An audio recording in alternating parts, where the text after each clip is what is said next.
Hey everybody, it's Blobby back again. Today we're just going to be finishing up the Nick Iceberg.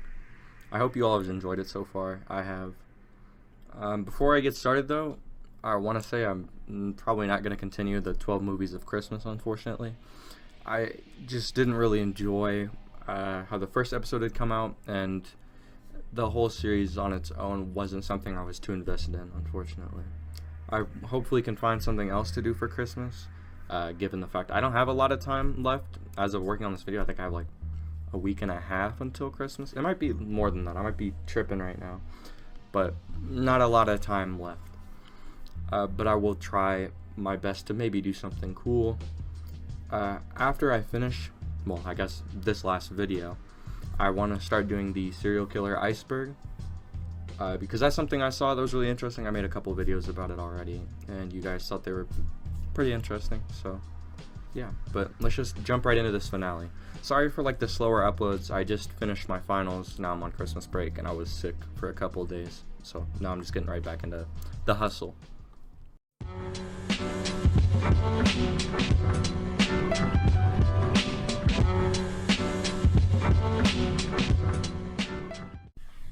So starting us off in Tier 7 is Nick Cross Save. Nick Cross Save was a feature introduced around 2005 in which some Nick games like Nicktoons Unite, Barnyard, and SpongeBob Lights Camera Pants, if they were owned on a PS2, could be saved to the same memory card, and you would gain bonuses in other games that were also saved on that same card. Nick Stolen Assets. Nickelodeon has apparently used assets for like games that they haven't owned, and they've also done this in art as well for like shows. It happened to a user named LolWhatLWB on Twitter, who had his artwork blatantly stolen, and they just had removed his signature from the corner on the picture. Pretty scummy, I guess, if you ask me. I don't know why I said I guess. It's pretty scummy if this is confirmed true, but it is similar artwork to what Nick had already used in SpongeBob. So it could just potentially be like a case of just a similarity, but it looks like the exact same picture with slight changes and then the signature removed. Bloody Gur. Bloody Gur is an Easter egg that occurs in Invader Zim. It was just a drawing made that was inserted to a few frames in a couple episodes, and it was said to be scattered throughout the last 14 episodes of the show. Shrek 2 Sneak Peek. Apparently, on May 18th of 2004 at 7 p.m., the night before Shrek 2 was to open in theaters, Nick had aired the first 5 minutes of the movie on TV. Super Y Pilot. Super Y was a CGI animated TV show about a kid named Wyatt and his 3 friends who have the power to jump into books and interact with the world inside. They used this power to solve problems that they had in the real world. The pilot of the show initially had been greenlit by Nick Jr., but it got canceled in favor for a different show. Eventually, the show would come to production in 2004 and was pitched again to PBS Kids. The problem is the pilot had remained unreleased, but it still had the title of Super Y. But eventually, though, in May of 2021, a user named PDog had found the pilot listed on the website for McMaster University's library, and he had requested a digital copy. But upon the tape being received, he realized it was only the audio for the pilot with no actual footage, along with the instrumental itself for that pilot. He was also told that he was unable to release the audio, but eventually, in August of 2021, he had shared it on YouTube. Never draw the same face twice. It seems like most of the information about this is gone, but I had found one article that was labeled Ren and Stimpy Never the Same Face Twice. The video that went along this article was claimed by Viacom, so there's no way I could like figure out what it was, and there's like literally no information on the page. But thankfully, I had found a Reddit post from user Tony the Ticking Time Bomb that explained that during Ren and Stimpy, John K. would throw out any scenes of the show if he had recognized an expression used in the scene. Stewie the Dog Boy spinoff. Stewie the Dog Boy was an animation segment made by Dennis Messner that had appeared on Kablam. The short was about a dog named Stewie, who wishes to go to school by dressing up as a boy and being treated as a human to fit in. But eventually, the short was supposed to have its own TV series, but it would be canceled due to an ABC show that had a similar premise airing around the same time. Robot and Monster Season 2. David Pressler had confirmed that Robot and Monster had been possibly renewed for a second season with 14 episodes in 2011. However, due to the show's move to Nicktoons in 2013 and no mention of the show or a second season after this, it was eventually just scrapped in general. The second season did have 2 confirmed episodes, one labeled Blimp Pirates, which was the half-hour season premiere, which we discover why Robot's father was absent during the series, and Best in Marf, where Robot and Monster tried to get Marf to be a purebred in order to compete in the Prince of Scamtown's purebred pet competition. Lana Vale. Lana Vale was a minor character in Hey Arnold, while she mostly had just made appearances in the background. An online fan who had known Craig Barlett personally had asked him, and now in a now deleted video, about the character. It was said, though, that initially the idea of the character would be she would have a crush on Arnold and ask him to do favors and just make him feel uncomfortable. But eventually that idea was scrapped. As Told by Ginger finale never aired in America. As Told by Ginger was an animated series that ran from October 25th, 2000 to November 14th, 2006. The series was mostly aired in the United States, but 6 episodes of that 3rd season ended up being unaired in the USA as of 2006. But after a decade, 4 of those unaired episodes debuted on Nick Rewind, but there were still 2 episodes that had remained unaired after 2016. Finally, all the last 2 episodes aired on CBS All Access in January of 2021. Legend of the Hidden Temple was made to be almost impossible. Legend of the Hidden Temple was a game show that aired from 1993 to 1995 on Nickelodeon. The game had 4 rounds, the first round being 6 teams attempting to cross a narrow swimming pool called the moat in a specific manner and then pressing a button on a pedestal. The first 4 teams that advance across will go to the second round. The second round has the 4 remaining teams standing on top of 4 steps of knowledge. The round will begin telling each team's the episode's legend of the artifact. The teams had to solve multiple choice questions in order to move to the next level, with the first 2 teams to reach the bottom level advancing. The third round had the final 2 teams compete in physical challenges to earn pendants of life, which the winning team would use in the final round. The final round has the last team wander through the temple in order to receive the artifact of the episode and bring it out within 3 minutes. The contestant entering the temple would have to solve puzzles to go through rooms until they reach an artifact, while sometimes getting jump scared by warriors of the temple. If the team would reach the artifact, the game would end instantly and they would receive the expensive prize rather than a regular one. Now we can talk about the difficulty of it itself. In the 120 episodes of the show, only 32 teams had ever made it to the final challenge. And even a few of them had to get help from the directors of the show to make it. The show itself had a grueling 12-hour span of trivia sections and the rigors of TV episode shooting. So when children would get to that final round, they were already exhausted. And with like jump scares of the warriors in the temple, it did not help children that were already under like intense pressure of a time limit and being exhausted. Angry Beaver was improv'd. While the show was scripted, Mitch Schauer provided a relaxing environment for the voice actors, which had enabled Nick Becke and Richard Horvitz to ad-lib and talk over one another, which had eventually just become a norm in the show.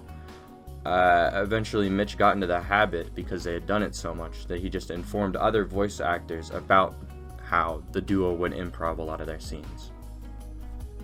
Boris Kropotkin controversy. Boris Kropotkin is the grandfather in Rugrats. This controversy arises in 1998 when a comic strip was published that featured Boris in a synagogue reciting the Mourner's Kaddish.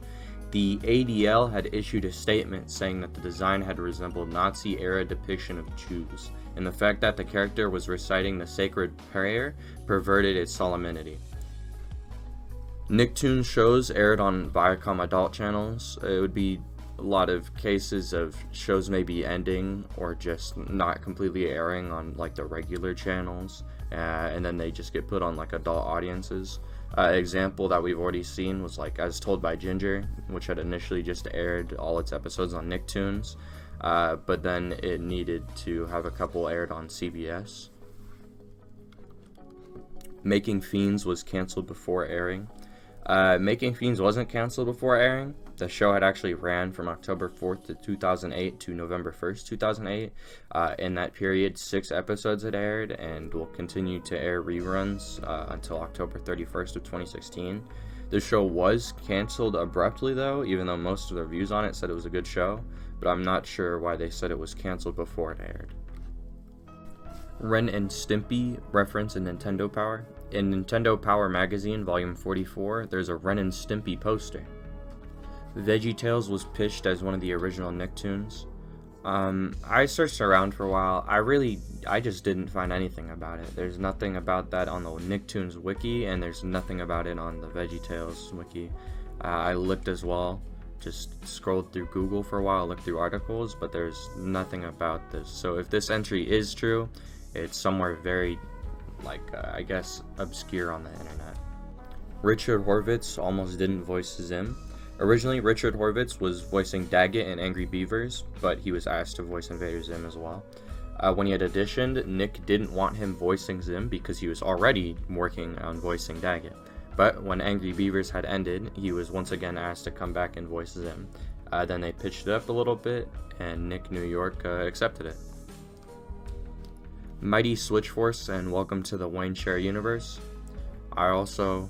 Sorry, this could be true, it could be false, I don't know where this came from.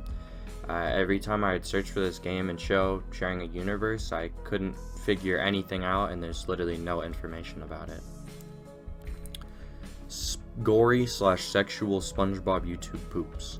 SpongeBob had a plethora of these weird, gory sexual YouTube poops over time. Gory ones would be like Squidward's Game End, or Mr. Krabs' Bloodlust, and a weird sexual one I found was SpongeBill hosts an orgy. That was interesting. Reports of a Squidward spinoff. Apparently in November of 2019, a music-based spin-off of SpongeBob featuring Squidward was in development at Netflix, but it never ended up being released. January 22nd of 2021 is the first day in 14 years a episode of SpongeBob didn't air. Nothing more to really say about that. Reports of Nick Kart Racing getting DLC. Some rumors around Nick Kart Racing receiving DLCs had arose, but there was really nothing concrete about it. Nickelodeon level creator wasn't a thing I could find, but there was Nickelodeon Game Builder, which was a Lost Flash game from 2009 to 2013. The game had allowed users to create their own levels using assets based on various Nicktoons properties, or Nickelodeon properties. Several variants of this creator had been released, some for SpongeBob, iCarly, The Penguins of Madagascar, and The Last Airbender, but eventually they were all removed from the site. The games can still be accessed, but they're deeply buried into the site, and you also can't play the games because an error will occur whenever you try to launch one of them. Nicktoon Japan shut down. Nickelodeon Japan was operated by Viacom from 1998 to 2009. The channel would air Japanese dubs of various American shows like SpongeBob SquarePants, Fairly Odd Parents, and Drake and Josh. While the shows on Nick Japan are well documented, and they ended up on various other networks, the final sign-off of Nickelodeon Japan that aired on September 30th, 2009 is not. The closure of Nickelodeon Japan itself was due to declining viewership. The Nicktoons Movie. The Nicktoons Movie is an upcoming 2026 comedy adventure film produced by Nick and distributed by Paramount. It focuses on the Nickelodeon cartoon characters as they team up to take on an all-new evil named James McCullen. It's the second theatrical Nicktoon crossover film, with the first one being Rugrats Go Wild. Nickelodeon going off the air for the BLM movement. On June 1st, 2020, Nickelodeon went off the air and played the I Can't Breathe video for 8 minutes and 46 seconds in order to stand with George Floyd after he was murdered by a police officer. The end of this period shows a call to text and join the Color of Change organization. Gregory's Room. Gregory's Room was an animation created by Seinfeld Spitstain, which they claim was a rejected Nick Jr. pilot from 1999.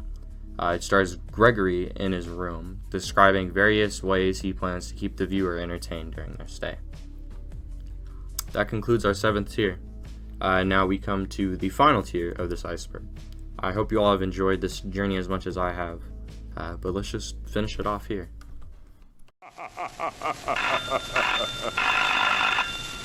Hello? Yes, this is Purgatory. The devil speaking. Starting us off, our 8th tier, the Kids' Choice Awards are rigged. People have plenty of reasons that they think that Kids' Choice Awards are rigged. Some think it's because mostly SpongeBob-related things win every year, but I'm gonna pawn that off to the fact that there are just tons of children that eat SpongeBob up. Any SpongeBob-related thing, they'll just chomp it up, man. It could throw out a fucking SpongeBob apple, and people would be like, wow, that's a pretty cool thing. That's an interesting idea. I'm not really shocked about that. But in other categories like Best Games in 2019, when Just Dance 2019 somehow beat off Pokemon Moon and Super Mario Odyssey and Mario Kart 8 Deluxe, that's a little bit strange to me, as I don't know a lot of kids that are more, I guess maybe really young kids are hyped for Just Dance 2019. I have no idea though. SpongeBob popularity has killed off other shows. SpongeBob has killed off plenty of other shows that were unable to reach the same ratings that they have. Even shows that are received like really well will be canceled just because they don't do the exact same as SpongeBob does. Rugrats Incredible. Rugrats Incredible was a storyboard jam around 1998. The first page of the storyboard consisted of Angelica, quote-unquote, being a bitch to Tommy. So Tommy gets her a drink in the kitchen and puts dog food and Drano in it, and then walks back to Angelica. Initially, this was denied and discussed, but then the writer Steve Russell made some additions. The only page recovered and posted online was the only page or one of the pages Steve Russell himself had made. It depicted Tommy returning to Angelica with the poison drink. Stu arrives home before abusing his wife and making very gross remarks to Angelica, and then feeding Tommy the drink that has dog food and Drano in it, and then Tommy is twitching uncontrollably. Some other artists that worked in the studio were very displeased with what Russell had done to the plot, but he, regardless, just continued on doing what he was doing. The next page began with a close-up of Stu's crotch, and then a cutaway showing his entire pelvis area with bouncing lightning and text that says balls of thunder. The rest of the comic featured a lot of shit I'm not really going to talk about, but if you're really interested, you can look up the incredible storyboard jam for Rugrats. Stunt doubles were mistreated. Stunt doubles on Nick have been mistreated, you know. An example of this that I found was a iCarly stunt woman who sued Nick, actually, for recklessly dropping her while on set. At some point, she was dropped from a high point above the ground, which had caused her gruesome injuries. It's unknown about the result of the lawsuit, but she had claimed that it ruined her career, but that was proven false when she had continued to work steadily following this incident. But it doesn't disprove the mistreatment of stunt doubles at Nickelodeon. Dora preteen controversy. The original design for Dora had led to controversy for parents. Dora had a suggestive pose, and parents had complained that she looked too thin for a children's show. Nick had then redesigned Dora with thicker limbs, and she was given a more playful and childish pose. Nickelodeon Guts trophies were not given out. Some people claim that trophies had never been given out, but I've also saw a couple of posts on Reddit and other forums that had said that they knew like a participant and they had gotten the trophies, but you can't really take everything you hear on the internet as face value because people can just lie on the internet. I know it's shocking, guys, but don't trust everything people say.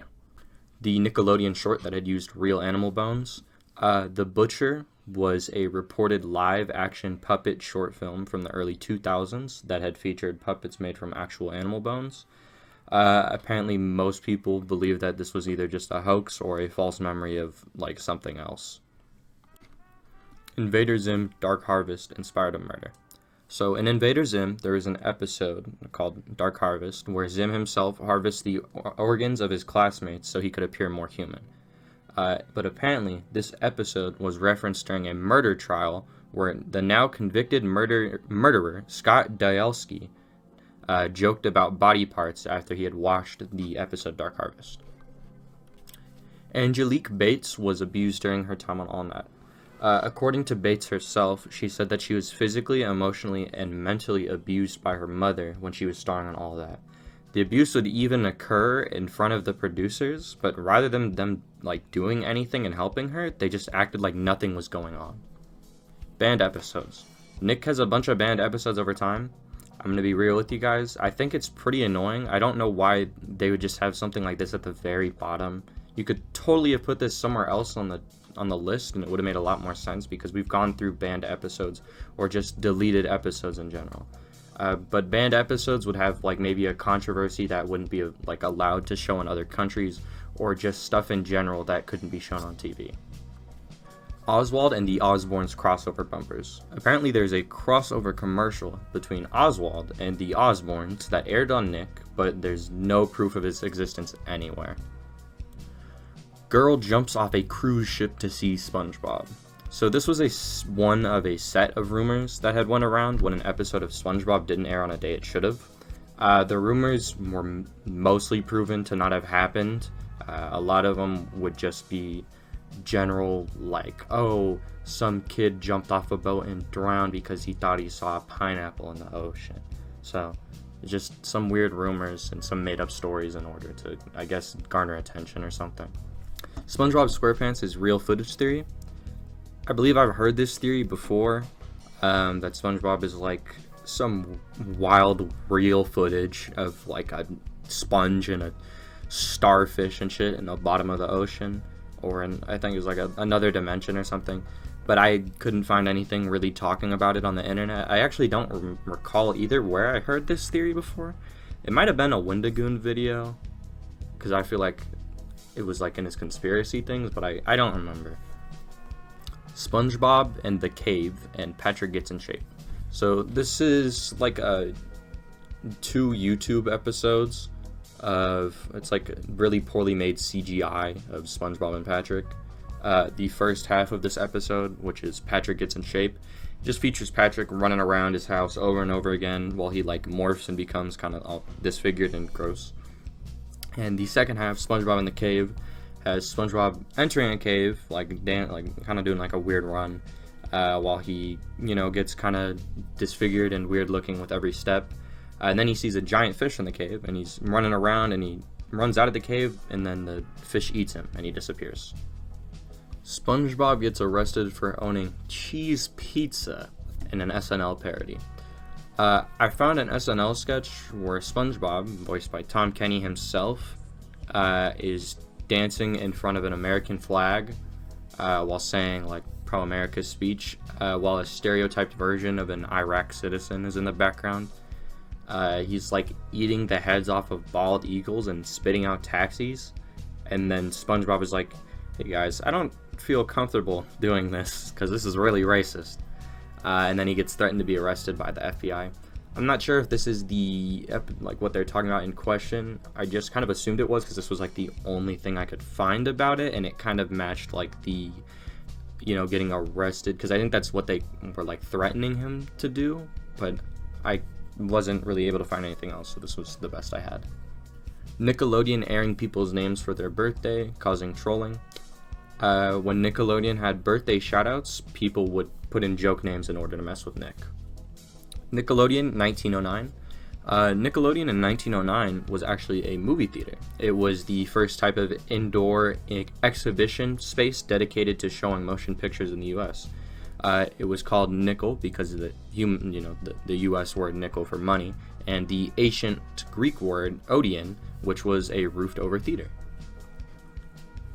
Weird human hamster wheel video airing on Nick.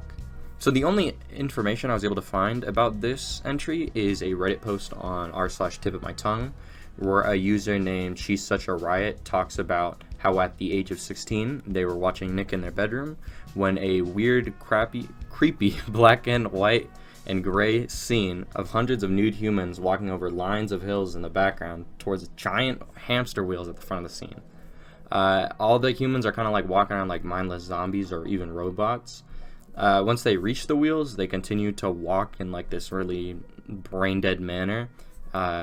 Eventually, they get tired of watching whatever the hell they're looking at, and they swap channels. But then they're like, hey, wait a minute, I was watching Nick. And then they switch back and see that it was SpongeBob's playing now. They flicked through some of the channels to see if they could find the weird human hamster wheel thing, but there was nothing about it.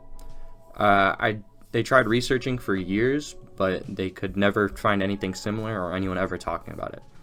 Another user had responded to the initial story by speculating that it was a clip called Meta Chaos, which I had found on Vimeo, but it doesn't seem to match the video that the person had described. And here we are, the last entry in the list, the Nickelodeon Creep Club. So the Nickelodeon Creep Club, you might have heard of, it is a photo of some of it's like a lineup of the large names in Nick, all of which the people have some like really dark and gross secrets that have been kind of defended by Nick because they really don't talk about it at all. I'm not gonna read the things because I'm not sure if I'm allowed to read some of the stuff on YouTube without getting, I guess, hit with the weird yellow check mark, but I'll put the picture up so you guys can read it for yourselves. And that does it, y'all. That concludes our journey with the Nick Iceberg. I'm pretty happy because this is the second iceberg that I've fully completed, following the one that kind of sparked my growth on my channel. As I said at the start of this video, I plan on doing the serial killer iceberg hopefully pretty quickly here, but that one is going to be probably longer videos for like just single tiers because there's a lot of these kind of I'm gonna have to do a lot of, I guess, in-depth research into a lot of these murder cases, so expect that hopefully coming in the quick future. I'll try to be more efficient, especially now finals are over. I still have a little bit of my winter break left. The only downside is now I realize that Christmas is already here. As of me finishing this video, I have 5 days, so I don't know if you're gonna be able to see a Christmas special or anything, but if I can, I'll try to think of something really, at least something to get out as Christmas related, but I don't know if it'll be like scary content. Maybe if you guys are interested, I could just have some sort of like, I don't know, just hang out, do like a Q&A or some shit. Whatever.